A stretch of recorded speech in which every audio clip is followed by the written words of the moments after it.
आप सभी भक्तजनों के हृदय से श्री हरि को प्रणाम। आज हम बात करेंगे एकादशी व्रत की। एकादशी व्रत का क्या महत्व है, एकादशी की उत्पत्ति कैसे हुई और एकादशी व्रत के क्या नियम हैं। एकादशी व्रत कौन कौन कर सकता है और एकादशी व्रत में किस भगवान की पूजा करनी चाहिए। एकादशी व्रत में चावल क्यों नहीं खाना चाहिए और एकादशी व्रत करने के वैज्ञानिक कारण क्या हैं। इन सभी बातों की जानकारी मैं आपको आज इस वीडियो में दूंगी। अगर आपको ये वीडियो पसंद आता है तो आप इसे लाइक और शेयर अवश्य कीजिएगा और इस चैनल को सब्सक्राइब भी कीजिएगा। एकादशी व्रत कैसे प्रारंभ हुआ, भगवती एकादशी कौन है। इस संबंध में पद्म पुराण में कथा है कि एक बार पुण्य श्लोक धर्मराज युधिष्ठिर को लीला पुरुषोत्तम भगवान श्री कृष्ण ने समस्त दुखों त्रिविध तापों से मुक्ति दिलाने हजारों यज्ञों के अनुष्ठान की तुलना करने वाले चारों पुरुषार्थों को सहज ही देने वाले एकादशी व्रत करने का निर्देश दिया। एकादशी व्रत उपवास करने का बहुत महत्व होता है।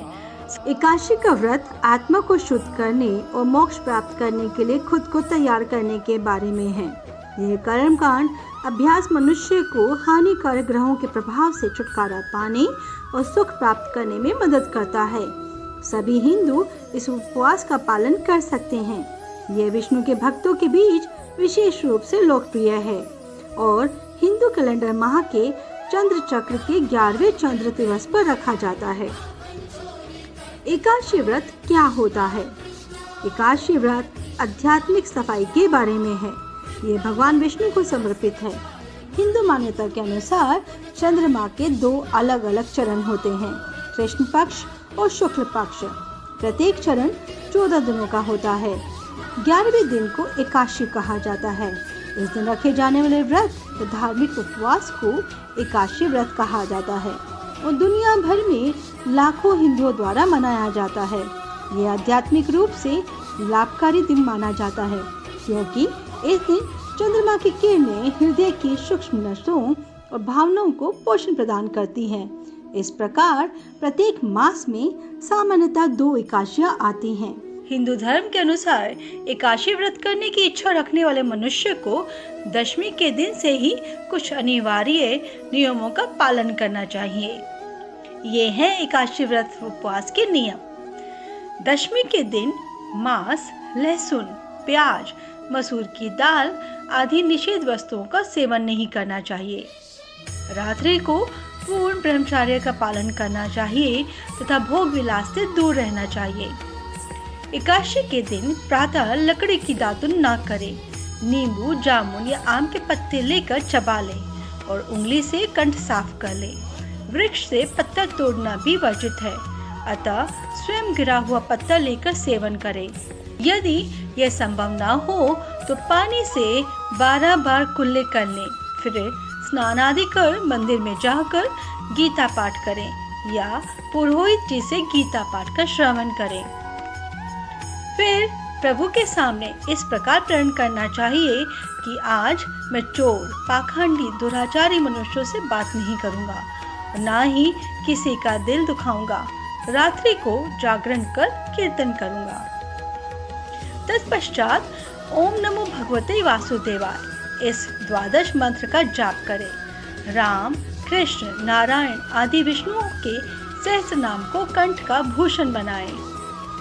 भगवान विष्णु का स्मरण कर प्रार्थना करें और कहें कि हे त्रिलोकीनाथ, मेरी लाज आपके हाथ है, अतः मुझे इस प्रण को पूरा करने की शक्ति प्रदान करना।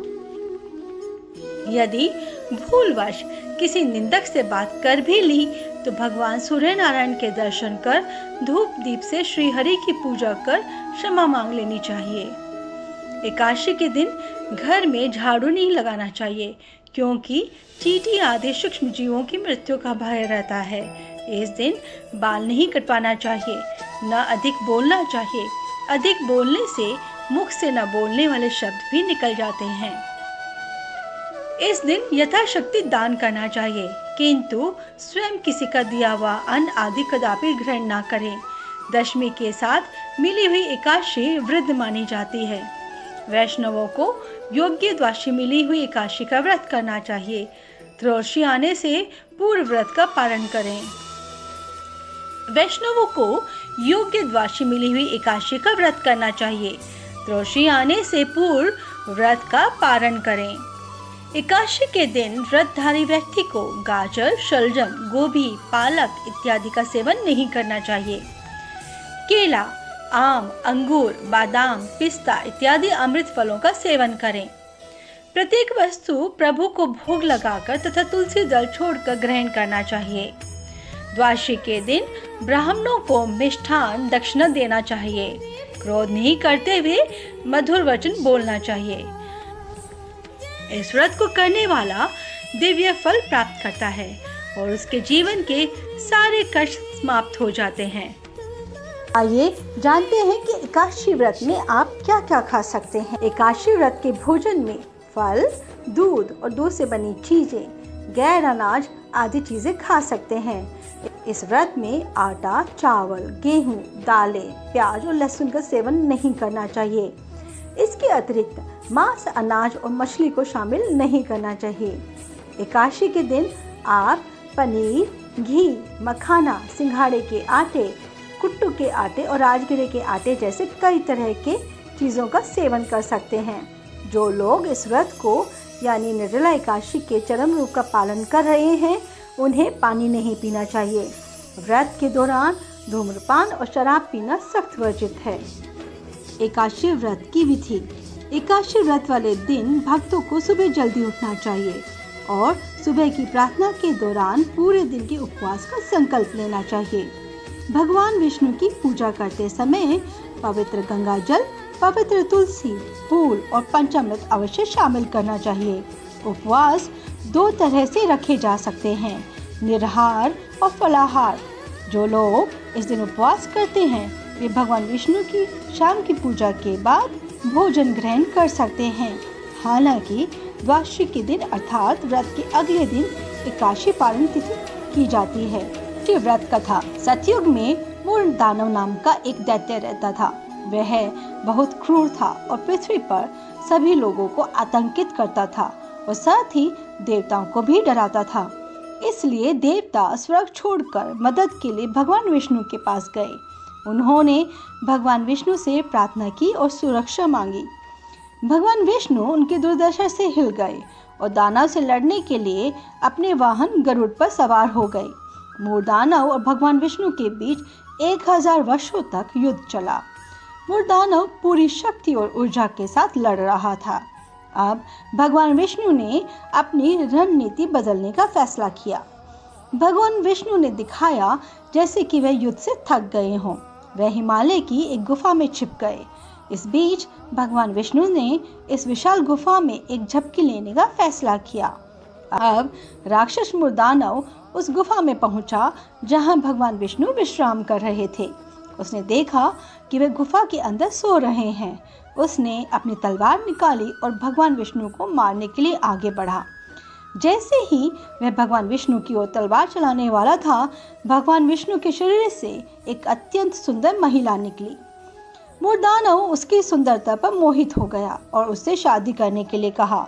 उस स्त्री ने कहा, यदि तुम मुझे युद्ध में हरा दोगे तो मैं विवाह कर लूंगी।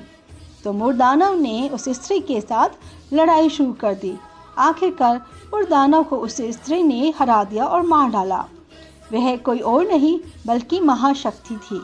जैसे ही वह कृष्ण पक्ष के 11वें दिन प्रकट हुई, भगवान ने उसे एकादशी का नाम दिया। उन्होंने उसे यह भी वरदान दिया कि जो एकादशी के दिन उपवास करेगा वह मोक्ष प्राप्त कर लेगा और पाप से मुक्त होगा।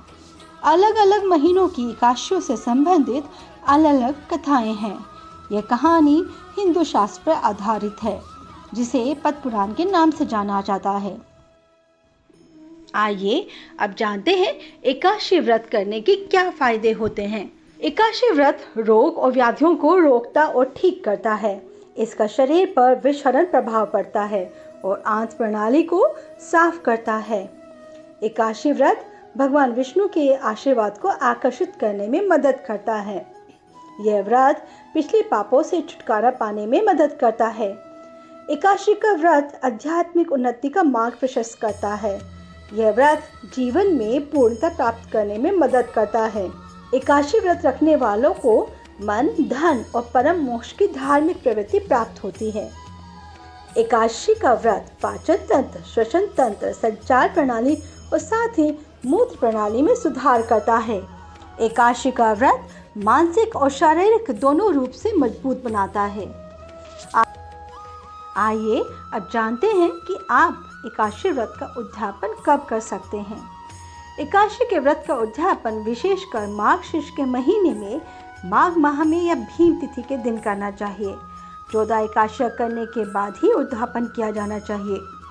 उद्यापन किसी योग्य आचार्य के मार्गदर्शन में किया जाना चाहिए। उद्यापन पूजा में तांबे के कलश में चावल भर कर रखें और अष्टदल कमल बनाकर भगवान विष्णु और लक्ष्मी का पूजन करें।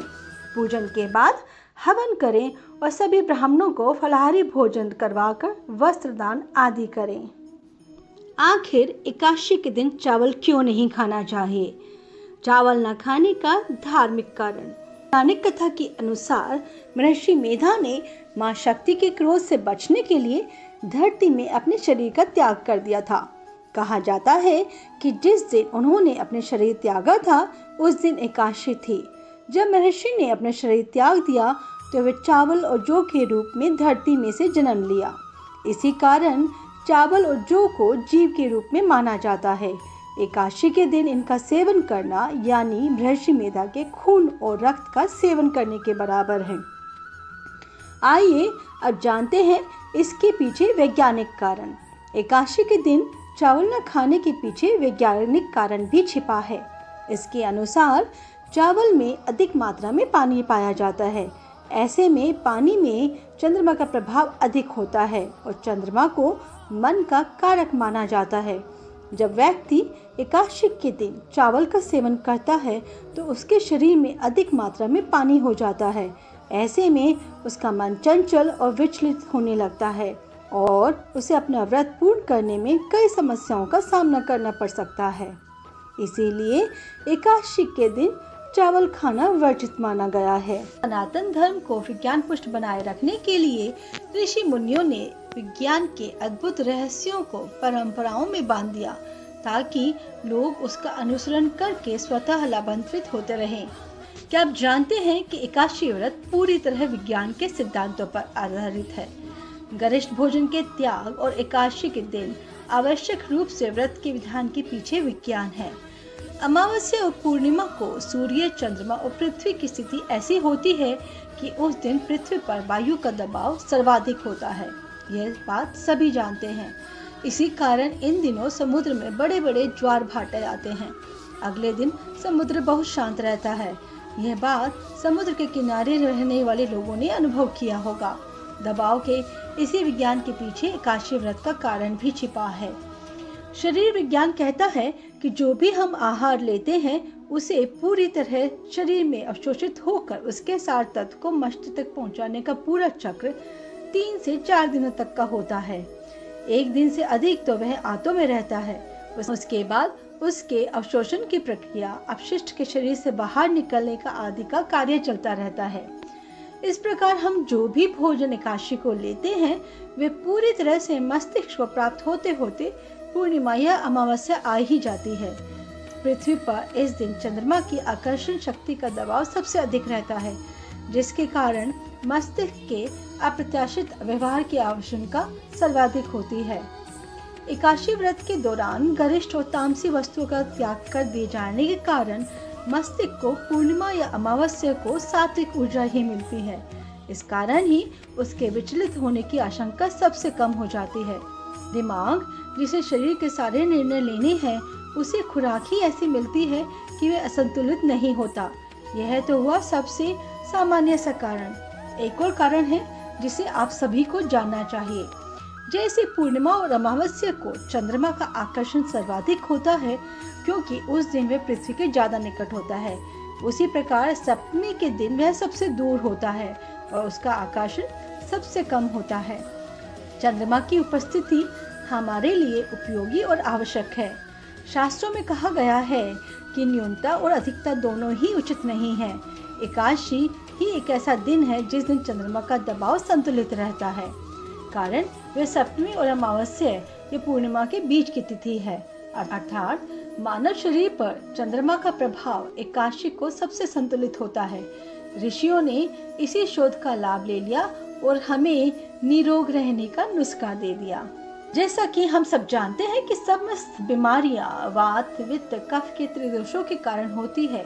पेट जहां अन्न सड़ता है और उसकी सफाई बहुत आवश्यक होती है, क्योंकि सबसे ज्यादा बीमारियां इसी कारण होती हैं। आप अपने घर की सफाई सजावट उस दिन सबसे ज्यादा बढ़िया से करते हैं जिस दिन आपको ऑफिस जाने का कोई दबाव नहीं है या कोई और किसी अतिरिक्त काम का अतिरिक्त दबाव नहीं है। एकादशी के दिन शरीर पर बाहरी शक्ति का यानी चंद्रमा की शक्ति का दबाव नहीं होता है। वह सबसे ज्यादा संतुलित और संयमित रहता है। यानी जैसे आप छुट्टी के दिन आनंद के मूड में रहते हैं और जो भी करना चाहें मन से करते हैं, एकादशी के दिन को भी वैसा ही समझ लें। इसलिए शरीर के पाचन तंत्र की सफाई के लिए एकादशी से बेहतर दिन क्या हो सकता है। हमारे ऋषि मुनि जो इतना खगोलीय ज्ञान रखते थे, उन्होंने कितनी बुद्धिमान और चतुराई से विज्ञान के इन सभी चीजों का पालन करने के लिए व्रत के नियमों के अनुसार बना दिया। यदि एकादशी के दिन शरीर की सफाई करने के लिए उसकी खुराक की आपूर्ति कम भी हो तो शरीर आसानी से झेल जाएगा, क्योंकि वह आनंद की व्यवस्था में है। उसको कोई अतिरिक्त दबाव नहीं झेलना पड़ रहा है। इससे तो शरीर का नुकसान होने के बजाय लाभ ही हो जाएगा। पाचन तंत्र की सफाई भी हो जाएगी। अगले दिन यानी द्वादशी को यथाशीघ्र भोजन ग्रहण करने को कहा जाता है। इसलिए द्वादशी के दिन पारण का मुहूर्त बहुत जल्दी सुबह होता है। उस मुहूर्त में पारण नहीं करने पर एकादशी व्रत को व्रत बताया जाता है। ये बंधन शरीर विज्ञान को ध्यान में रखकर बताया गया था ताकि उसकी ऊर्जा आपूर्ति बंधित न हो। आशा करती हूँ अब आपको भी एकादशी व्रत की वैज्ञानिकता का आभास हुआ होगा और आप भी एकादशी व्रत का पालन करेंगे। आशा करती हूँ आपको ये वीडियो पसंद आया होगा। प्रार्थना करती हूँ श्री हरि से कि वो आपको, आपके परिवार को सभी प्रकार का सुख, सौभाग्य, समृद्धि, संपत्ति, मान सम्मान प्रदान करे। आपको व आपके परिवार को श्री हरि अपने चरणों में ले और अपनी भक्ति प्रदान करे। जय श्री हरि।